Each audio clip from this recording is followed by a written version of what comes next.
Muscular CEO left his ex-wife because she refused to abort. He saw her with twins, and now he wants her back. He crystal stem in Grant's hand shattered, shards biting into his palm as blood and champagne dripped onto the marble floor. Have you ever had a moment when your past mistakes suddenly appeared before you? Where in your own eyes? Hi viewers, kindly tell us where you're watching from and what time it is. Warm welcome to the family. Enjoy the story. The moment Grant Lawson's eyes locked with the identical pairs of ice blue gazes across the crowded ballroom, 3 years of carefully constructed indifference collapsed like a house of cards. His champagne flute froze midway to his lips as he stared, unable to process what stood before him. Alana, his ex-wife Alana, glowed with a confidence he'd never seen during their marriage. She wore a crimson dress that hugged curves he didn't remember, her skin radiant against the fabric. But it wasn't her transformation that knocked the air from his lungs. It was the twin girls clutching her hands. Girls with his eyes, his jaw, his unmistakable ice blue stare. Mr. Lawson, the event coordinator, touched his elbow. You were about to announce the donation? The Grand Atlanta ballroom suddenly felt suffocating. Crystal chandeliers and gilt mirrors multiplying his shock back at him from every angle. 300 of Georgia's wealthiest waited for him to continue his speech about corporate responsibility, while his world imploded silently on stage. Of course, he managed, his voice carrying across the room as he forced himself back into CEO mode. Lawson Enterprises is proud to contribute $5 million to children's healthcare initiatives across the Southeast. Even as applause erupted, his focus remained locked on Alana. The way she whispered to the girls, the protective hand she placed on each small shoulder. The man who stood beside them, his hand casually resting on Alana's lower back with the comfort of established intimacy. Grant's jaw tightened as one of the twins tugged the man's sleeve, tilting her head back to look up at him with a smile that was purely Alana's. "Daddy, can we have cake now?" The child's voice carried just far enough for Grant to hear. "Daddy?" White-hot rage flashed through him. Those were his daughters, his blood, his legacy, yet they called another man father. As the crowd dispersed toward the banquet tables, Grant tracked Alana's movement, the subtle confidence in her walk, the way people greeted her, not as arm candy, but as someone who mattered, someone respected. What had happened in 3 years? When he'd walked away, she'd been a sobbing mess on their Miami penthouse floor, begging him not to make her choose between him and their unborn child. Children, he now realized. Twins. As if sensing his scrutiny, Alana looked up. Their eyes met across the crowded room. Recognition, shock, and something else darkening her gaze before she deliberately turned away, gathering her daughters closer. The crystal stem in Grant's hand shattered, shards biting into his palm as blood and champagne dripped onto the marble floor. "Sir, you're bleeding," his assistant gasped. But Grant barely felt it. The physical pain was nothing compared to the realization of what his billion-dollar deal had actually cost him. Have you ever had a moment when your past mistakes suddenly appeared before you? Where in your own eyes? When someone you thought you'd forgotten showed up transformed. Drop a comment below about a time life caught you completely off guard. 3 years ago, Grant Lawson had walked away from his marriage with the cold calculation of a business transaction. Now, watching his daughters hold another man's hand, he was beginning to understand there are debts money can't repay. "Give me everything on her," he murmured to his head of security as the gala continued around him, his hand now bandaged, but his attention fixed on Alana and the twins. Current address, employment, the identity of that man, and most importantly, those children. "I want DNA confirmation, though there's no question they're mine." James, his security chief, followed his gaze. "Sir, if those are your daughters." "They are." Grant's voice cut like steel. Then legally, "I'm aware of my legal position, James. Just give me the information." His mind raced back to that final night in their Miami penthouse. The deal with East Asian investors worth billions had been contingent on his complete focus for the next 2 years. No distractions. No family complications. His board had been explicit. The merger would make Lawson Enterprises a global powerhouse, but required his single-minded commitment. When Alana announced her pregnancy that same evening, the timing couldn't have been worse. "Keep it, and I walk away from the merger," he told her, voice cold as he stared out over the Miami skyline, city lights glittering below like the fortune he stood to gain or lose. "Terminate the pregnancy, and we continue as planned. 2 years, then we could discuss children." The memory of her face, shock giving way to understanding, then hardening into determination, still haunted him on sleepless nights. "You're asking me to choose between my child and my marriage?" Her voice had been steady despite the tears tracking down her cheeks. "I'm asking you to choose between emotional decisions and rational ones. This is a matter of timing. This is a matter of human life, Grant. Our child." He'd known his next words would end things, but his pride wouldn't allow retreat. "Then you've made your choice." He'd walked out that night, his attorney handling the divorce while he flew to Tokyo to close the deal. He'd told himself it was for the best, that Alana would move on, that the settlement he provided would ensure comfort, that his momentary regret would fade once the acquisition was complete. And it had worked perfectly. The deal had transformed Lawson Enterprises into a global force. His personal wealth had tripled. Financial magazines had called him visionary. Yet here he stood, watching 2 little girls with his eyes call another man daddy. Across the ballroom, the man bent down, scooping up one of the twins with practiced ease while Alana held the other's hand. The easy familiarity between them, the obvious comfort of the child with the man, it sparked something primitive in Grant's chest. As they moved toward the exit, Grant nodded to James. "Follow them. Find out where they live, what they do, everything about them." His jaw clenched as he watched Alana guide their daughters through the crowd. "What I threw away, I will reclaim." What would you choose if forced between your career and your family? Between ambition and love? Has someone ever made you choose between 2 impossible options? Share your experience in the comments. Alana Brooks had spent 3 years building walls against the man who abandoned her and their unborn children.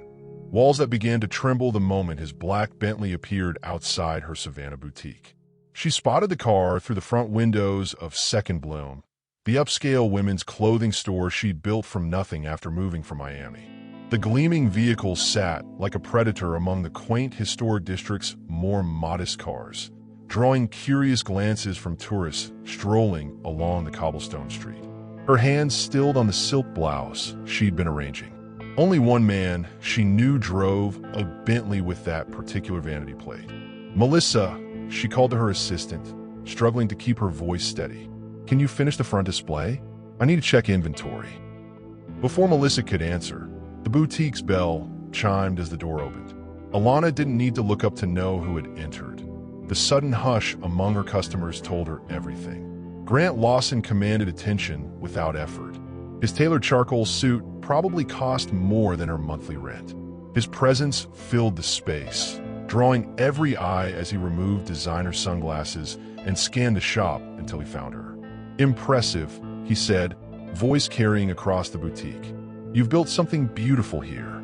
Alana straightened, chin lifting as she met his gaze. "We're closing in 15 minutes.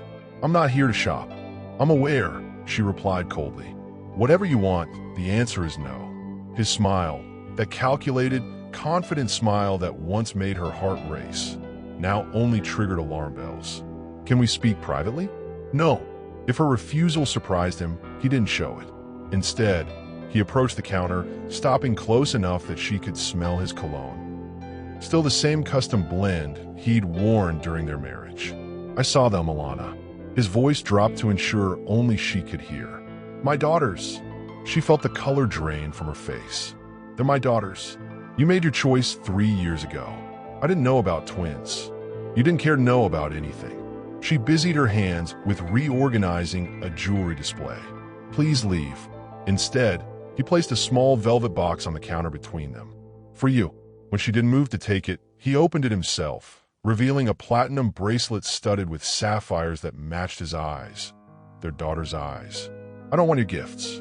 Consider it a down payment on missed time." His voice remained level, reasonable, as though discussing a business arrangement. "I want to meet them properly." "That's not happening." His eyes hardened.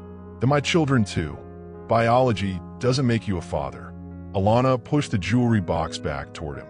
A father shows up. A father doesn't give ultimatums about whether his children deserve to exist. Something flashed across his face, hurt, perhaps, or anger, before his mask of control returned. I've changed. People like you don't change, Grant. You calculate. What's your angle? What corporate benefit comes from acknowledging inconvenient errors now? The next morning, an enormous delivery of roses filled her boutique. The day after, a courier arrived with papers, legal documents requesting a paternity test and visitation rights. When she threw them in the trash, her phone rang with a call from his attorney. "You want proof?" she whispered to herself after hanging up, hands shaking not with fear, but with fury. "You should have stayed long enough to see them born." Have you ever had someone from your past reappear when you least expected it? Did you welcome them back or keep your distance? Tell me in the comments if you believe people truly change or just adapt their strategies. The first time Grant Lawson tried to touch one of his daughters, Alana's hand caught his wrist with such force that even the seasoned CO took a step back. They stood in Forsyth Park, Savannah's Spanish moss swaying gently above them. After weeks of legal pressure, Alana had finally agreed to a controlled meeting. Public place, limited time, her terms. The twins played on the nearby code playground equipment, unaware of the tension crackling between the adults. "Don't," Alana warned, voice low. "You haven't earned the right to touch them." Grant's jaw tightened, but he lowered his hand. The DNA test confirmed what we already knew. "Congratulations. You're biologically connected to children you didn't want." His eyes never left the girls as they took turns on the slide, their matching blue dresses and dark curls catching the dappled sunlight. "They're beautiful. They take after my mother. They have my eyes." Unfortunately, Grant turned her then, really looked at her. The soft woman he'd married had been replaced by someone with edges, with armor. Her hair was shorter now, her body more toned. Success had shaped her differently than the comfort he'd once provided. "I want to be part of their lives. You had that chance. You walked out. I made a mistake." Alana laughed, the sound sharp and without humor. "A mistake is forgetting an anniversary. What you did was a choice. You valued your deal over your child. Children, as it turned out. I didn't know about twins. Would it have made a difference?" His silence answered for him. "That's what I thought." She checked her watch. "You have 10 more minutes. This isn't a business meeting with a time limit, Alana. These are my daughters, and they already have a father figure who shows up every day, who reads them stories, who kisses their scrapes. What exactly are you offering that improves their lives?" Grant's expression darkened. "Who is he? The man from the gala?" "That's none of your business. It is as if he's playing father to my children. David has been there since they were born. When I was on bed rest for the last 2 months of pregnancy, when they were in the NICU for weeks, when I couldn't afford the medical bills your generous divorce settlement somehow failed to cover." Each word landed like a physical blow. Grant hadn't known about complications, about the NICU. His lawyers had handled everything while he focused on the merger. One of the twins, he couldn't tell them apart yet, tumbled from the bottom of the slide and began to cry. Before Grant could move, Alana was already there, gathering the child into her arms with practiced ease. "It's okay, Arya," she soothed, checking a scraped knee. "Just a little scratch." Grant watched, a strange ache expanding in his chest. "You can buy buildings, companies, even people, Grant," she said over her shoulder as she comforted their daughter. "But you can't buy time. You can't buy back the moments you chose to miss." What she didn't tell him was that those moments weren't all he had missed. What lengths would you go to protect your children from someone who once hurt you? Is forgiveness possible when the stakes are this high? Have you ever had to defend boundaries with someone who felt entitled to cross them? Let me know in the comments. The man Grant Lawson hired to investigate Alana's life returned with a file so explosive it made the ruthless CEO question everything he thought he knew about the night he walked away. "This can't be right," Grant muttered, spreading documents across his hotel suite's desk.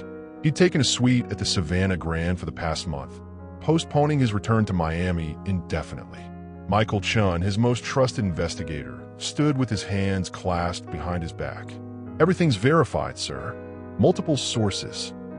Grant stared at medical records, showing Alana had been hospitalized with pregnancy complications the day after he'd left. Bank statements revealing a massive withdrawal from their joint account by his former COO, Marcus Reynolds, 2 days before Grant had walked out. And most damning, text messages between Marcus and someone discussing making sure Lawson stays focused on a merger, not the pregnancy. Marcus arranged for the pregnancy to disappear, Grant said slowly, processing the implications. But when Alana refused, it appears he took other measures, Michael confirmed. The timing of certain information you received about Ms. Brooks appears to have been orchestrated. Grant's mind raced back to that final week of his marriage. Marcus showing him photos allegedly proving Alana's infidelity. Photos he now realized could have been manipulated. Marcus emphasizing how the Asian investors would back out if there were any family complications. Marcus suggesting the prenuptial agreement's terms for infidelity. She never cheated, Grant said, more to himself than Michael. No evidence suggests she did. Grant stared at a hospital photo Michael had obtained.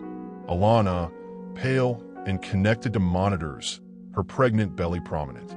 The timestamp showed it was taken just days after he'd left her. Why didn't she tell me about the complications? About the twins? According to her medical records, she was advised not to have any stressful confrontations. And by then, your divorce proceedings were already underway. Grant's phone buzzed with a text message. Marcus, I heard you've been asking questions about Alana. We should talk. Some things you don't want to dig up, Grant. The threat was thinly veiled. Marcus had been his right-hand man for a decade, helping build Lawson Enterprises from a regional player to a global powerhouse. The Asian merger had been primarily Marcus's work, the crown jewel of their expansion. Now Grant wondered what that expansion had actually cost. Find everything on Marcus, he instructed Michael. Every deal, every contact, every dollar. If he manipulated me once, he's done it before. Already working on it, Michael replied. But there's something else you should know. He pulled out another photo, Alana with the twins and the man from the gala, David Chun. Chun is Marcus's cousin, Michael said quietly. They grew up together in Boston. Grant's blood ran cold. Are you saying, I'm saying the man raising your daughters is directly connected to the man who may have orchestrated your separation? Grant stared at the family photo, David's arm around Alana, the twins smiling up at the camera. Was David part of Marcus's manipulation? Or just an innocent connection? And suddenly, Grant knew exactly who had orchestrated his perfect life's collapse. Have you ever discovered that what you believed was a lie? That decisions you made were based on manipulation? Comment below if you've ever uncovered a betrayal that changed everything you thought you knew. David Chun had given Alana and the twins everything Grant had refused to: stability, kindness, loyalty, which is why watching Grant Lawson stride in his restaurant made David's blood run cold. The staff of East Pearl, David's upscale fusion restaurant in Savannah's historic district, had already closed for the night. Only the soft glow of pendant lights illuminated the empty dining room as Grant appeared at the glass door, motioning for David to unlock it. David considered ignoring him. He'd heard enough from Alana about this man to last a lifetime. But curiosity, and perhaps a desire to measure himself against the ghost who had haunted their relationship, won out. We're closed, David said as he unlocked the door, his voice echoing in the empty restaurant. Grant stepped inside, his tailored suit a stark contrast to David's chef jacket. I'm not here to eat. I figured. David crossed his arms. What do you want? To meet the man who's been playing father to my children. David's jaw tightened. I haven't been playing anything. I've been there. Every day.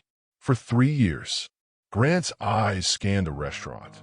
The elegant Asian-inspired decor, the awards framed on the wall, the obvious success. How did you meet Alana? At the hospital. David's voice softened at the memory. She was alone, pregnant with twins, and the nurse said she hadn't eaten in 2 days. I was delivering meals for my community kitchen program. Something flickered across Grant's face. Regret, perhaps. I brought her food every day after that, David continued. When the twins came early, I was the one in the waiting room. When she needed someone to co-sign her apartment lease, Because your divorce settlement was tied up in legal games. I was there. How convenient, Grant said coldly. Did your cousin Marcus suggest you look out for her? David blinked, genuine confusion crossing his features. Marcus? My cousin Marcus Reynolds. Don't pretend you don't know about his connection to all this. I haven't spoken to Marcus in years, David said slowly. Not since he tried to pressure me into selling my first restaurant location to one of his development projects. Grant studied the other man's face, looking for deception, but finding only bewilderment. You're telling me you randomly met my pregnant ex-wife, with no knowledge of who she was to me? I knew who she was. Everyone in the hospital whispered about the abandoned wife of Grant Lawson. David's eyes hardened. What I didn't know was why any man would walk away from someone like her. Grant moved closer, tension radiating from his shoulders. You have no idea what happened between us. I know enough. David didn't back down. She was broken when I found her. Not just heartbroken, actually broken. Whatever you're planning now, whatever game you're playing, I won't let you break her again. The words hung between them until Grant asked, Are you in love with my wife? Ex-wife, David corrected. And yes, I love her. I love those girls too. Not because they share my blood, but because I've earned their trust every day for 3 years. They're my daughters. Biology isn't enough, Lawson. David's voice remained steady. Where were you for first steps? First words? First fevers at 3 a.m.? You can't just walk back in and claim what you threw away. Grant's phone buzzed with a message. He glanced at it, his expression darkening. This conversation isn't over, he said, turning to leave. It is for tonight, David replied.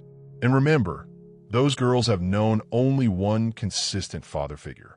Think about them before you tear apart the stability they have.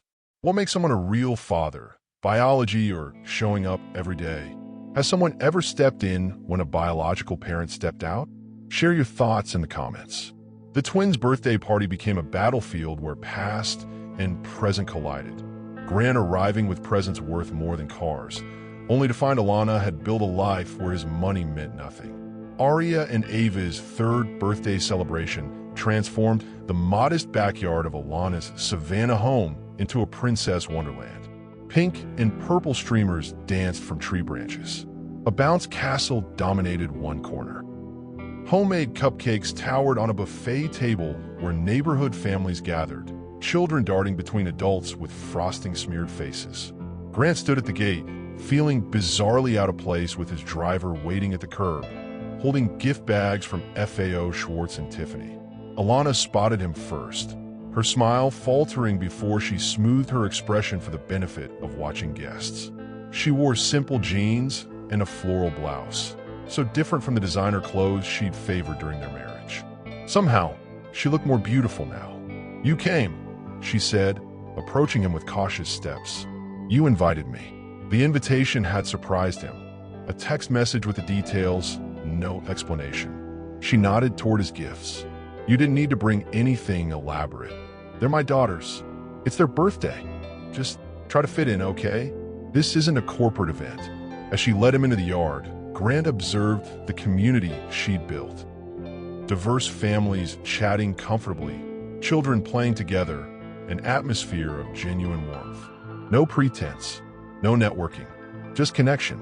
David manned a grill in the corner, flipping burgers and laughing with guests. Their eyes met briefly, an acknowledgement, not quite hostile, but not friendly either. Then the twins spotted him. They'd met him twice now, supervised visits at the park, but still regarded him with the curious wariness of children assessing a stranger. Mr. Grant, Aria called, recognizing him first. Always the bolder one. Ava hung back, clinging to a stuffed unicorn, watching. He knelt to their level, awkwardly balancing the gift bags. Happy birthday. Is that for us? Aria pointed at the bags. Yes. Would you like to open them? Alana appeared at his side. After cake, sweetie. Remember what we talked about? The party progressed with Grant feeling increasingly like an outsider. He watched as Alana moved effortlessly among her guests, hugging an elderly neighbor, kneeling to comfort a crying toddler, laughing with what appeared to be close friends. In the kitchen, Where he retreated to escape the curious stares, she found him staring at photos on her refrigerator. The twins as newborns, their first steps, finger painting sessions. "You've created a good life," he admitted. "We survived," she replied, reaching past him for paper plates, her arm brushing his. The brief contact sent an unwelcome jolt through him, a reminder of what they'd once been to each other. "The girls seem happy." "They are." She hesitated. "Thank you for respecting my boundaries today." Before he could respond, David appeared with a cake balanced in his hands. Homemade, decorated with slightly wobbly pink frosting unicorns. "Time for the birthday wishes," he announced, his smile genuine despite Grant's presence. Everyone gathered around the dining table as the twins climbed onto chairs. David's hand rested casually on Alana's shoulder. The easy intimacy of daily life, not a possessive display. As Arya leaned forward to blow out her candles, her wish spoken loud enough for nearby adults to hear, "I wish my real daddy would stay forever." Grant felt something crack inside his chest. She was looking at David. Have you ever tried to impress someone with grand gestures only to realize they valued something entirely different? Comment below if you've ever felt like an outsider looking in at a world you once belonged to. The acquisition of Alana's business partner was meant to be a chess move to bring her back into his orbit, until she walked into his boardroom with documents that threatened to dismantle everything he'd built. Grant's temporary office in downtown Savannah gleamed with modern minimalism, glass, chrome, and power. His Miami team had been surprised when he announced an extended stay in Georgia, but none questioned the CEO's decisions. Not to his face, anyway. Today's meeting was supposed to be simple. Finalizing his company's acquisition of Meridian Textiles, the main supplier for Alana's boutique. A strategic move that would force her to negotiate with him regularly. He hadn't expected her to arrive with her own legal team. Ms. Brooks, his assistant announced, looking flustered as Alana swept in with two sharp-suited attorneys. Grant rose from his chair, momentarily thrown off balance. This was meant to be a standard acquisition meeting. "Nothing about this acquisition is standard," Alana replied coolly, nodding for her lawyers to distribute folders to everyone at the table. "Since Meridian supplies exclusive designs for multiple women-owned businesses in the Southeast, including mine, we've formed a cooperative purchasing agreement." Grant's legal counsel flipped through the documents with growing concern. "You'll find," Alana continued, sliding into a chair directly across from Grant, "that our agreement gives us right of first refusal on any ownership change. Which means you can't acquire Meridian without our approval." Grant studied her across the polished conference table. Gone was the woman who'd once deferred to his business acumen. In her place sat someone confident, strategic, and completely aware of her leverage. "You've been busy," he acknowledged. "I learned from watching you." Her smile didn't reach her eyes. "You taught me that business is chess, not checkers." His attorneys huddled in whispered consultation while Grant maintained eye contact with Alana. She dressed for battle in a navy blue suit, her only jewelry a simple pearl pendant, the one his mother had given her when they married. "What do you want?" he asked directly. "Meridian stays independent. Our supply contracts remain unchanged, and you stay away from anything connected to my business." "That's not how acquisitions work." "Then I guess you've wasted everyone's time today." She began gathering her papers. "Wait," Grant raised a hand. "Let's discuss alternatives." What followed was 2 hours of the most challenging negotiation he'd experienced in years. Alana knew her position, legally, financially, and strategically. She countered every offer with precision. When they finally reached tentative terms, the boardroom had emptied except for the two of them. "Where did you learn to negotiate like that?" he asked, genuine admiration in his voice. "You forgot who raised me, Grant," she said, closing her portfolio. "My father taught corporate law before you were shaving. You want a war? Remember, I know all your weaknesses. I used to sleep beside them." She stood to leave, but he moved to the door first. "This isn't just about business," he said quietly. "You know that. Everything with you is business, Grant. That's why we're here instead of still married." Their proximity in the doorway brought them closer than they'd been in years. close enough that he noticed the faint freckles across her nose, the slight tension in her jaw. "I want to see more of the girls," he said. "Regular visits. That's a separate discussion. Is it? You just used business leverage for personal goals." Her eyes flashed. "No, I protected my business from your manipulation. The girls are not a negotiating chip."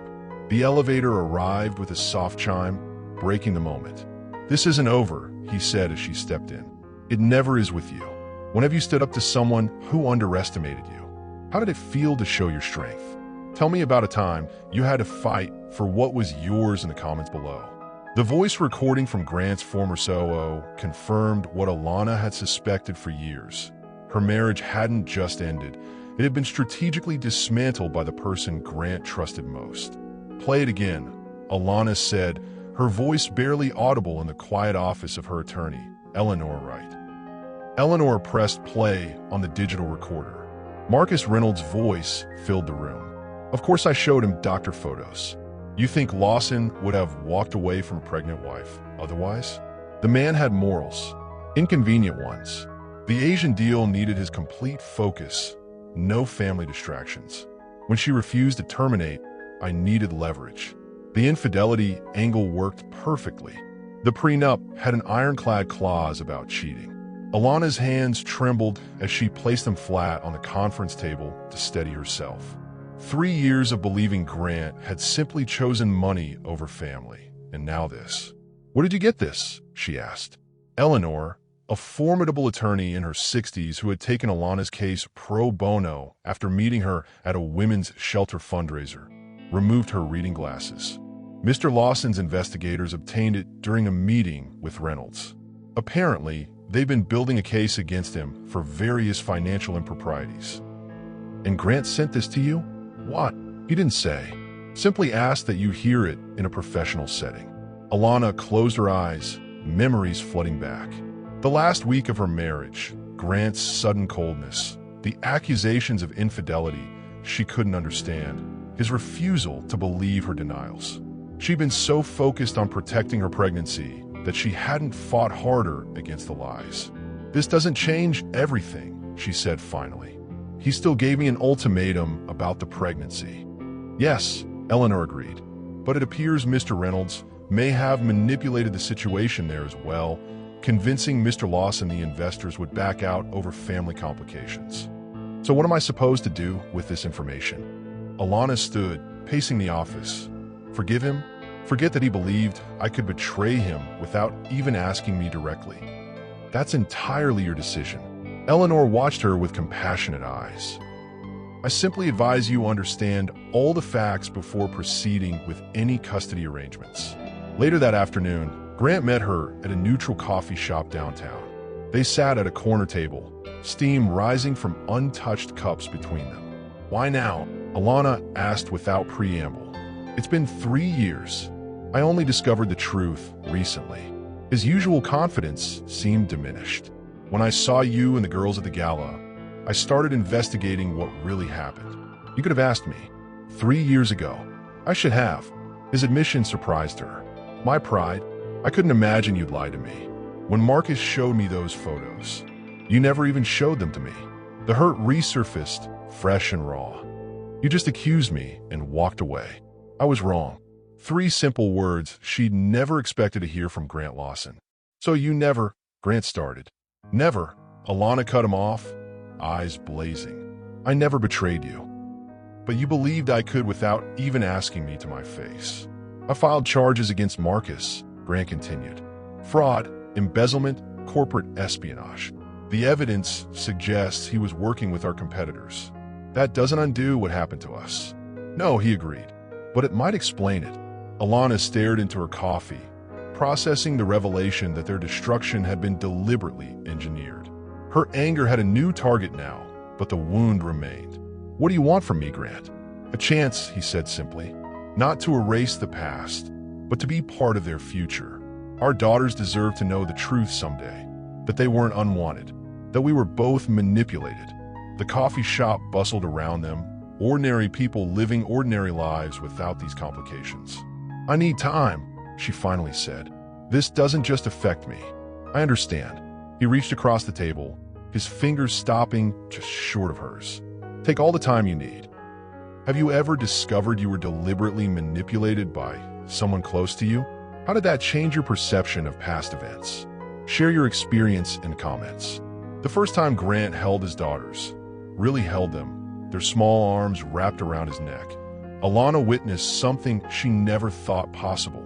The man who abandoned them 3 years ago crying without shame. It happened during their 5th supervised visit, a crisp autumn afternoon at the small code playground behind Alana's house. Over the past month, following the revelations about Marcus, she had cautiously allowed Grant more regular time with the twins, always under her watchful eye, always with clear boundaries. Today, Ava had fallen from the swing, a minor scrape on her knee bringing tears. Before Alana could cross the yard, Grant was there, kneeling beside the crying child. "You're okay," he said softly, his voice gentler than Alana had ever heard it. "May I see?" Ava, typically the more reserved twin, surprisingly extended her leg for his inspection. Very brave," Grant nodded seriously. "When I was your age, I cried much harder over smaller scrapes." "Really?" Ava hiccuped, tears slowing. "Really? Your grandfather, my father, used to tell me that scars are just marks of adventure. That's what Mommy says too. Your mommy is very wise." Something shifted in that moment. Perhaps it was his honesty, or the absence of the awkward formality that had characterized his previous visits. When he offered a hand to help Ava up, she instead raised her arms in the universal childhood request to be held. Grant froze, glancing at Alana for permission. She nodded slightly. As he lifted Ava, Arya raced over, unwilling to be left out. Me too. Me too." Somehow he managed to scoop up both girls, one in each arm. They clung to him naturally, tiny hands clasping behind his neck, their weight causing his usual perfect posture to soften. That's when Alana saw it, a single tear tracking down Grant's cheek as he held their daughters for the first time. He made no move to hide it or brush it away, perhaps unaware of its existence as he listened to the twins' overlapping chatter. Alana turned away, suddenly feeling like an intruder on a private moment. This wasn't the calculated businessman she'd expected Grant to remain.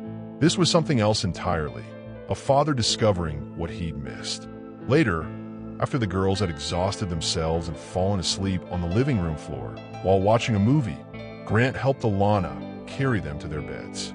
"They're getting so big," he whispered as he gently placed Arya on her unicorn-covered sheets. "They grow every day," Alana replied. "Sometimes I look at baby pictures and can't believe how much they've changed." In the hallway between bedrooms, Grant paused. "Thank you. For today. They need to know you," she admitted, "regardless of our past." They moved to the back porch, the Georgia evening warm enough to sit outside with glasses of iced tea. Moths danced around the porch light as crickets provided nature's soundtrack. "I've been seeing someone," he said quietly, breaking the comfortable silence. Alana's heart dropped unexpectedly. "Oh, a therapist," he clarified, noticing her expression. "I'm trying to become someone worthy of being in their lives. Someone worthy of..." He stopped, their fingers accidentally brushing as they both reached for the picture at the same time. The brief contact lingered between them, deliberate questioning. Not quite forgiveness, but perhaps the beginning of understanding. "David and I broke up," she found herself saying. "Last week." Grant's eyes widened slightly. "I'm sorry. Are you?" "Yes," he said, surprising them both with his honesty. "He was good to you." "To them. He was. Is. But he deserves someone who isn't." She trailed off. "Isn't what?" Still untangling the past, she finished carefully. Their eyes met in the dim porch light. 3 years of hurt and misunderstanding between them, but also something neither was ready to name. Is redemption possible for someone who walked away from their responsibilities? At what point would you consider forgiveness? Share your thoughts on second chances in the comments below. The black SUV that followed Alana and the twins from school didn't bear a license plate, just like the threatening notes that had started appearing after Grant's former partner was indicted. Alana first noticed it 3 days ago, a dark vehicle with tinted windows idling across from the twins' preschool. Today, it followed them all the way home, maintaining a careful distance that was close enough to track, but far enough to avoid suspicion. She hurried the girls inside, hands trembling as she locked the door and called Grant. "Someone's following us," she said without preamble when he answered. "Are you home?" His voice sharpened instantly. "Yes, the girls are inside. Stay there. I'm sending security. I'll be there in 20 minutes." The SUV remained parked at the end of her block, engine running, as night fell. By the time Grant arrived, 2 unmarked cars with his private security team had stationed themselves outside her house. "This is connected to Marcus," Grant explained as they watched the surveillance footage his team had installed after the first threatening note. The screen showed grainy images of someone in a hoodie slipping an envelope under her door last week. The message said, "He'll lose everything just like I did," Alana recalled, wrapping her arms around herself. "I thought it was just intimidation. Marcus blames both of us for his downfall." Grant's jaw tightened. The investigation uncovered offshore accounts, kickbacks from competitors. He's facing serious prison time. "But why target me?" "The twins. Because you're my weak spot." His admission hung in the air between them. "He knows hurting you would destroy me more effectively than any business attack." A security agent knocked before entering. "Mr. Lawson, we've identified the SUV. It's registered to a shell company connected to Mr. Reynolds." Grant's expression darkened. "Double the team here. No one approaches without clearance." After the agent left, Alana sank onto the couch. What does he want? Revenge. His entire future is gone. Grant sat beside her, close enough for comfort, but maintaining a respectful distance. "My legal team is pushing for a restraining order, but that's just paper. I don't want to scare you, but until he's in custody, we're not safe," she finished. Grant hesitated. "There's another option. My building in Savannah has a secure penthouse. Full security, private elevator access. You and the twins could stay there temporarily. You want us to move in with you? I want you safe. I won't be there if it makes you uncomfortable. I'll stay at a hotel." Alana glanced toward the twins' bedroom. "They have school. We'll arrange private security for transportation." "This feels like running." "It's protecting them," Grant countered. "Marcus is desperate. Desperate people make dangerous choices." Later that night, after the twins were asleep, Grant handed Alana a glass of wine and the folder containing everything his security team had discovered.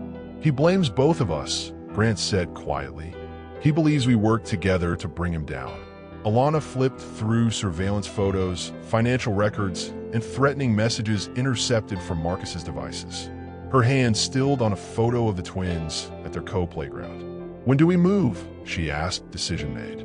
"What would you do if you had to rely on someone who once hurt you to keep you safe? Could you trust them again?" Share your thoughts in the comments below about choosing between pride and protection. The night Alana's boutique burned to the ground, she called David first, but it was Grant who arrived before the fire trucks, his voice steady as he promised, "We'll rebuild it together." Orange flames illuminated the historic district, casting dramatic shadows across cobblestone streets as Alana watched her dreams crumble. The fire department battled the blaze, but it was clear nothing would remain of second bloom beyond charred walls and melted inventory. "It wasn't an accident," David said quietly, standing beside her as raindrops began to fall, mixing with ash in the air. The fire chief mentioned accelerant. "Marcus," Alana whispered. "They've been living in Grant's penthouse for 2 weeks." Tonight was the first evening she'd felt safe enough to have dinner with David. A friendship dinner, nothing more, to properly thank him for everything he'd done for her and the twins. Headlights cut through smoke as Grant's car pulled up, security detail flanking him as he rushed toward her. "Are you hurt?"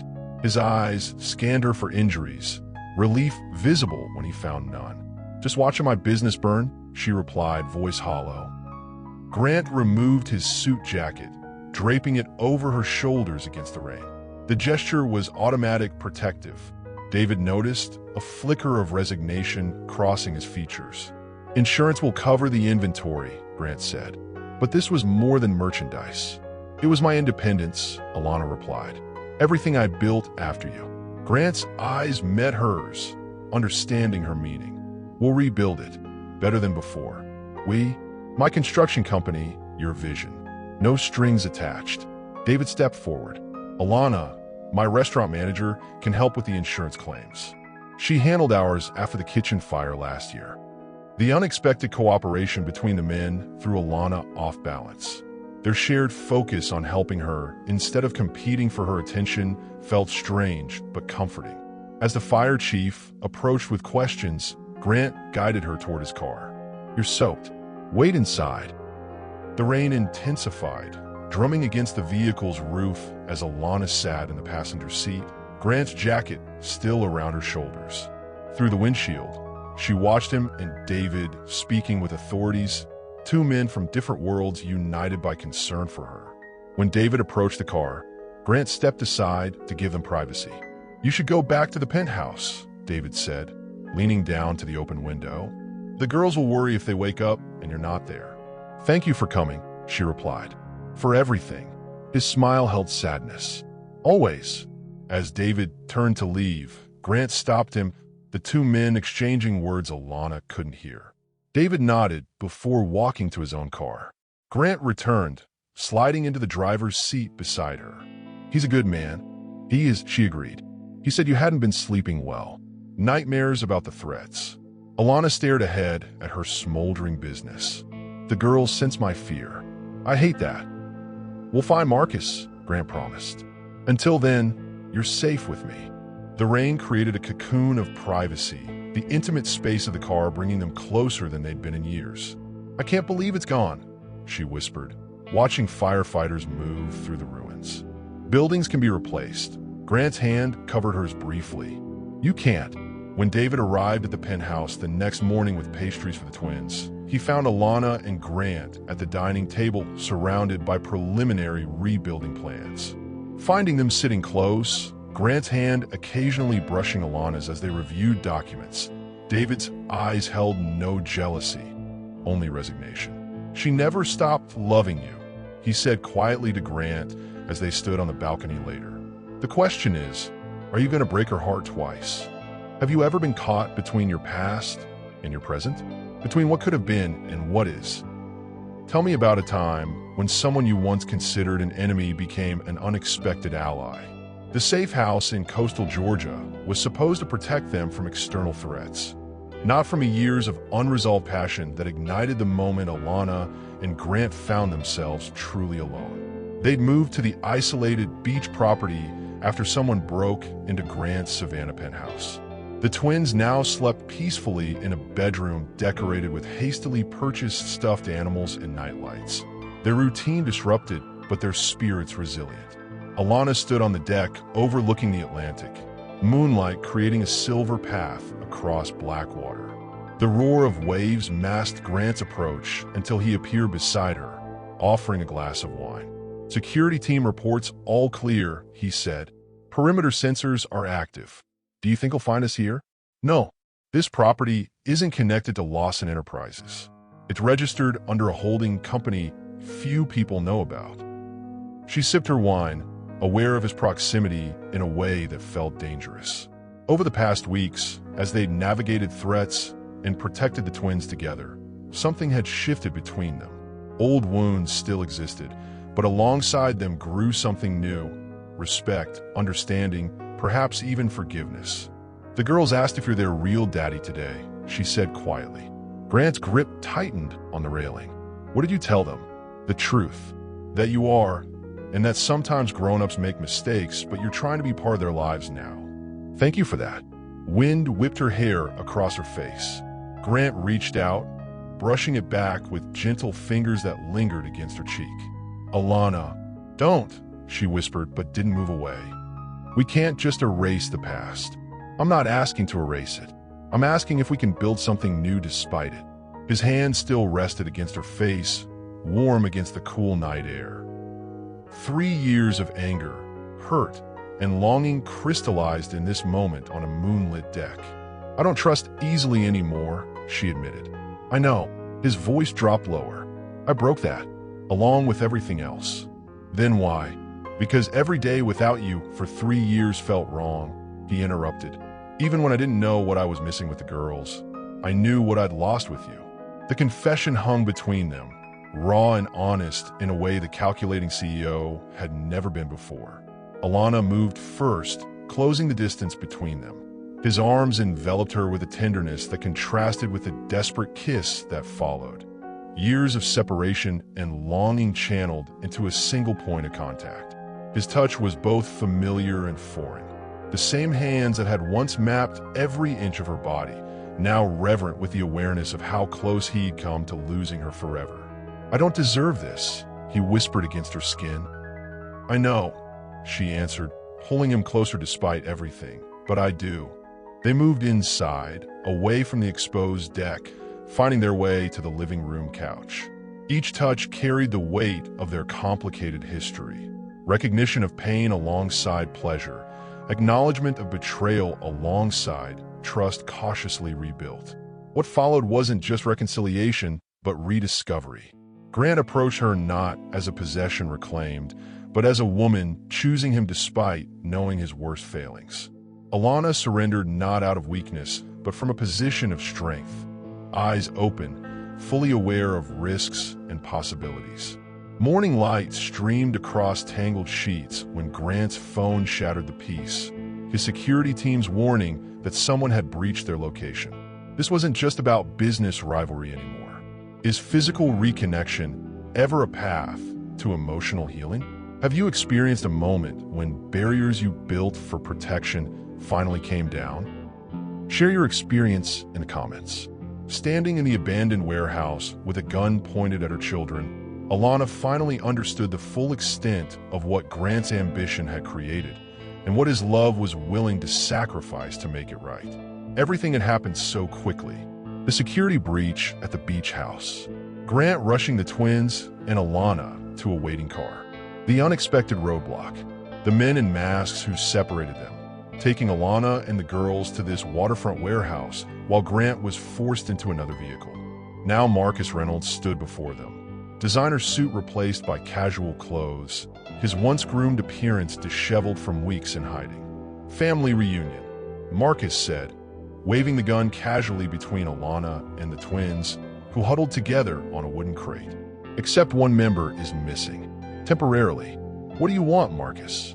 Alana kept her voice steady, positioning herself between the weapon and her daughters. "Justice." His laugh held no humor. "Grant destroyed everything I built. My reputation, my freedom, my future. You destroyed your own future when you manipulated us."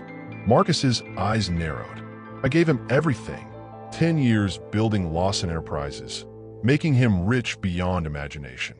Then he throws me to the wolves over some forgotten wife and unexpected brats." The warehouse door creaked open. Grant appeared, flanked by 2 men gripping his arms. His face bore evidence of a struggle, split lip, bruised cheek, but his eyes found Alana's immediately, communicating silent reassurance. "Grant," Marcus greeted him with mock warmth. "So glad you could join us." "Let them go." Grant's voice remained controlled despite his obvious rage. "This is between you and me." "No, this is about consequences," Marcus replied. "You cost me everything. Now you'll watch as I take everything from you." He turned the gun toward the twins. Aria whimpered, burying her face against her sister. "Stop." Grant struggled against his captors. "You want revenge? Take it on me, not them." "That's exactly what I'm doing." Marcus smiled coldly. "Death would be too easy for you. I want you to live with the same emptiness you created for me." What happened next unfolded in heartbeats. Grant wrenched free from his captors, lunging toward Marcus just as police sirens wailed in the distance. The gun swung toward Grant. Alana screamed, shoving her daughters behind a stack of crates. 2 shots exploded through the cavernous space. Grant's body crumpled to the floor as police stormed in from all sides. Blood pooled beneath him as he reached weakly for Alana's hand, whispering words only she could hear. "Worth it for them, for you." The next hours passed in a blur. Ambulance lights, hospital corridors, the twins clinging to David, who had alerted authorities when Alana missed their scheduled check-in call. Surgeons in blood-spattered scrubs delivering updates.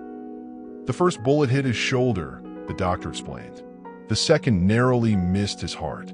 He's stable, but recovery will be lengthy. Days later, Alana sat beside Grant's hospital bed while the twins napped on a cot nearby. His eyes fluttered open, finding hers instantly. "They're safe." His voice was hoarse. "Yes." She squeezed his hand. "Marcus is in custody. His accomplices too. I heard you fought one of them." A ghost of a smile touched his lips. Broke his nose. "Nobody threatens my children." Her fingers interlaced with his. "Our children." Grant's eyes moved to the sleeping twins. "Almost lost everything. Again. But you didn't," Alana replied softly. "This time you fought for us instead of walking away." His fingers tightened around hers. "I'll spend the rest of my life making up for the first time." "Is that a promise?" she asked. "No," he replied, bringing her hand to his lips. "It's a vow. What would you sacrifice to protect those you love?" Is there any mistake too great to be redeemed by the right actions? Share your thoughts in the comments about whether true redemption is possible.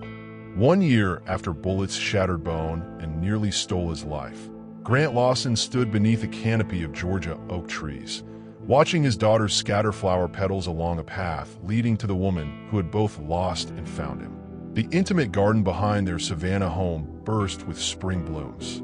Only 30 guests attended, a stark contrast to their first wedding with its 500 witnesses to a union built more on ambition than understanding.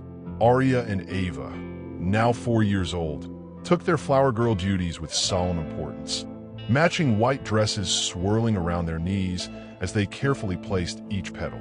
"Daddy, look," Aria called, holding up her empty basket with triumph.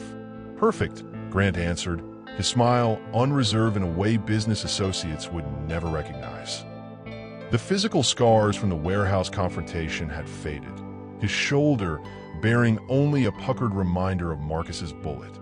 The emotional transformation ran deeper. The ruthless EO remained in boardrooms, but at home existed a different man, one who read bedtime stories, attended preschool plays, and learned to braid hair with focused determination. David stood among the guests, his presence a testament to the unusual peace they'd forged. After helping the twins through the trauma of the kidnapping, he'd remained in their lives, now as family friend rather than romantic rival. When Alana appeared at the garden's edge, Grant's composure briefly faltered. She wore not white, but pale blue, the color of new beginnings, she'd said, the color of their daughter's eyes. Their eyes.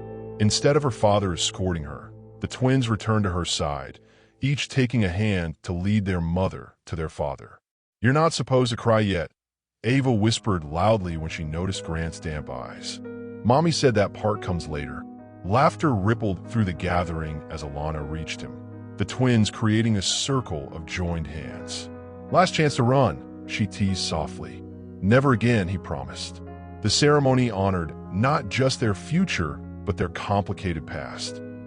Acknowledging broken trust rebuilt, separation survived, and the redemption neither had thought possible. "The vows we made the first time were about prosperity and loyalty," Grant said when it came time for his vows. "Today, I promise something different. I promise to value what truly matters, not what can be bought or sold or measured in market shares. I promise to show up every day, not just when it's convenient or profitable." Alana's vows acknowledged her own journey. "I promise to remember that strength isn't about never falling, but about how we rise again. I promise to trust not blindly, but wisely. And I promise to keep building this family that survived against all odds."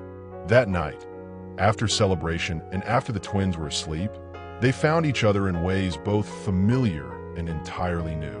Their bodies knew each other now in ways beyond physical memory. They carried the map of each other's scars, both visible and hidden. Each touch acknowledged pain survived and joy reclaimed. "What are you thinking?" Grant asked later, tracing patterns on her bare shoulder as moonlight filtered through the window. "About Marcus," she admitted. "About how he tried to destroy us, but ended up forcing us to find our way back to each other. 20 years in federal prison wasn't his plan. Neither was this," she gestured between them. Sometimes the worst intentions create the best outcomes. Grant pulled her closer. We created this, not him. We chose to fight for it. The newly rebuilt Second Bloom Boutique would open next month, now part of a foundation providing business opportunities for single mothers. Grant's company had shifted focus toward community investment alongside profit. The twins would start kindergarten in the fall. Life rebuilt, not replicated. If someone had told me 3 years ago we'd be here, Alana murmured, I would never have believed it. If someone had told me what I'd almost lose, Grant replied, I would never have walked away. Their new beginning wasn't perfect. No real love story is, but it was authentic, tested by fire, bullets, and the hardest test of all, forgiveness. What would your vows say if you were writing them with the wisdom of loss and reunion? If you had to fight to find your way back to someone, comment below about whether you believe true love can be rebuilt after betrayal. And don't forget to like and subscribe for more stories of redemption and second chances. Remember, sometimes what tears us apart can eventually make us stronger if we're brave enough to face the truth and humble enough to begin again.